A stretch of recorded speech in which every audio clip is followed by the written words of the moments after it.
सभी देशवासियों को राम राम। मैं देश की जो युवा हैं और जो नागरिक हैं उनसे कहना चाहता हूं कि आप बोलते हो कि सरकारें ऐसा कर रही हैं वैसा कर रही हैं, और जो सरकार हैं जो अभी हाल ही में एसएससी के ऊपर जो विरोध जो युवाओं ने और टीचरों ने किया, उस पर सरकार के द्वारा प्रशासन के अधिकारियों के द्वारा प्रशासन के द्वारा लाठीचार्ज किया गया, उनकी आवाज को दबाया गया। तो हर सिस्टम जो है वो सरकार से है। तो मैं ज्यादा विस्तृत बोलूंगा नहीं सरकार के और जो वहाँ क्या आंदोलन होते हैं देश में अलग अलग क्षेत्र में। मेरा सीधा मुद्दा आपसे है और मेरा सवाल भी आपसे है कि हम हर चीज को सरकार सरकार सरकार सरकार बोलते रहते हैं। सरकार ने ये किया, सरकार ये नहीं कर रही, वो नहीं कर रही। तो क्यों चुनते हो ऐसे लोगों को? किसी भी पार्टी की सरकार बनती है वो ऐसा ही करती है, तो अपन को त्याग देना चाहिए ना ऐसे लोगों को, ऐसी सरकारों को। किसी भी पार्टी को चुनो मत ना। मैं अपने देशवासियों से कई बार अपने क्षेत्र के लोगों से मैंने बोला है, और मैं अपने जो सोशल मीडिया के माध्यम से मैं सभी देशवासियों से विनती करता हूं और आपसे भी बोलता हूं कि हमें ऐसे लोगों को चुनना है जो देश के लिए काम करे, दिन रात युवाओं के लिए काम करे, गरीबों के लिए काम करे, हमारे सर्व समाज के लोग, देश के लोगों के लिए काम करे, देश को विकसित बनाने के लिए काम करे। अपने क्षेत्र को जब तक हमारे छोटे स्तर से लेकर जब तक हमारे देश की ग्राम पंचायत विकसित नहीं होंगी तब तक हमारा देश विकसित नहीं हो सकता।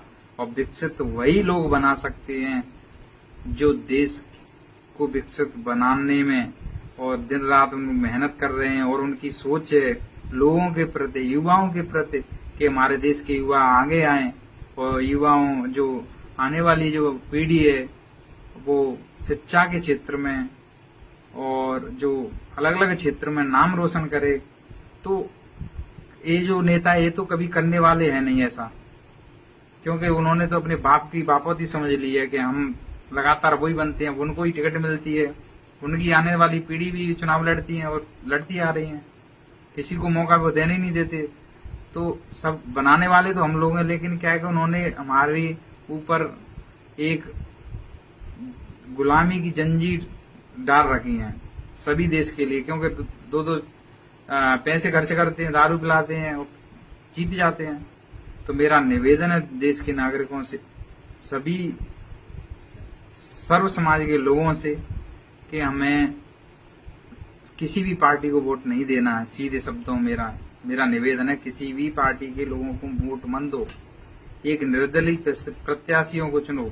जैसे कि पश्चिमी राजस्थान में सिर्फ विधायक रविंद्र सिंह भाटी एक निर्दलीय प्रत्याशी में सर्व समाज को लेकर, सभी धर्मों को लेकर धरातल पर काम कर रहे हैं देश के लिए और अपने राज्य के लिए, जिले के लिए, पंचायतों के लिए, प्रत्येक समाज के लोगों के लिए। तो हमें ऐसे व्यक्ति को चुनना है ना अपने क्षेत्र में, ऐसे युवाओं को लेकर आगे लेकर आओ जो काम करे। हम ऐसे लोगों को क्यों चुनते हो जो 5 साल जीत के हैं, जो कोई आता ही नहीं है।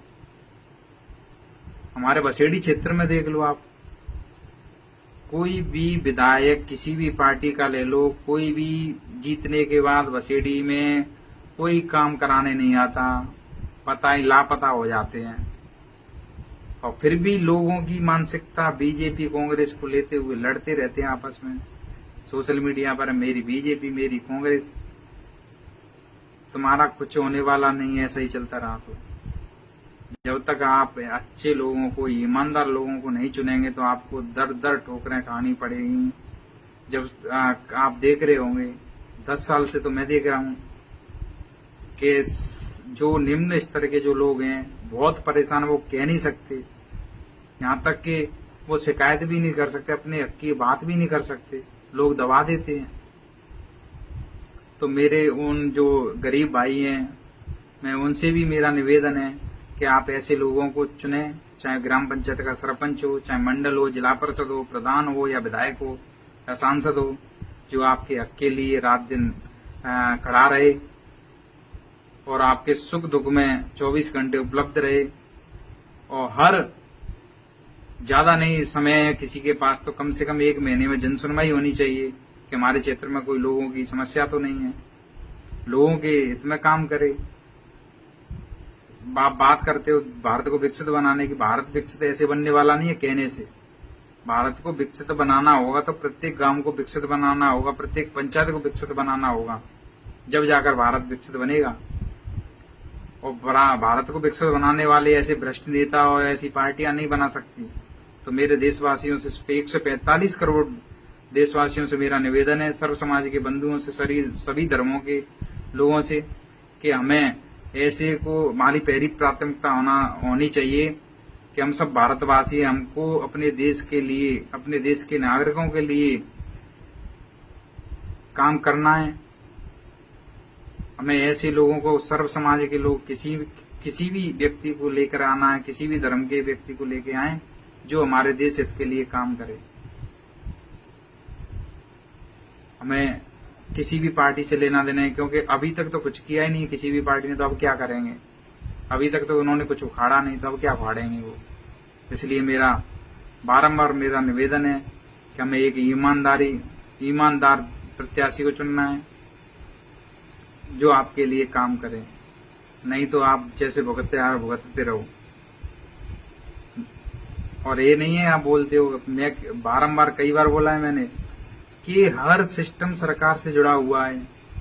आप शिक्षा लेते हो, आप चिकित्सा में जाते हो, हॉस्पिटल में, थाने में, तहसील में, यहाँ तक कि खेती, पूरा सिस्टम, यहाँ तक कि अपन 4 आदमी बैठते हो, पूरा सरकार ने धारा 144 लगा दी तो आप बैठ भी नहीं सकते हो, कुछ भी नहीं कर सकते हो इस लोकतंत्र में, क्योंकि हर सिस्टम सरकार से है, पूरा सिस्टम, कुछ भी देख लो आप। तो इसलिए ऐसी सरकार चुनो जो आपके लिए काम का है, क्योंकि लोकतंत्र का बोलते तो ऐसे जनता के द्वारा, जनता के लिए कुछ नहीं है, खुद के लिए समझ लिया इन नेताओं ने। इसलिए मेरा निवेदन है कि आप ऐसे लोगों को चुनें जो आपके काम आए। राम राम साहब।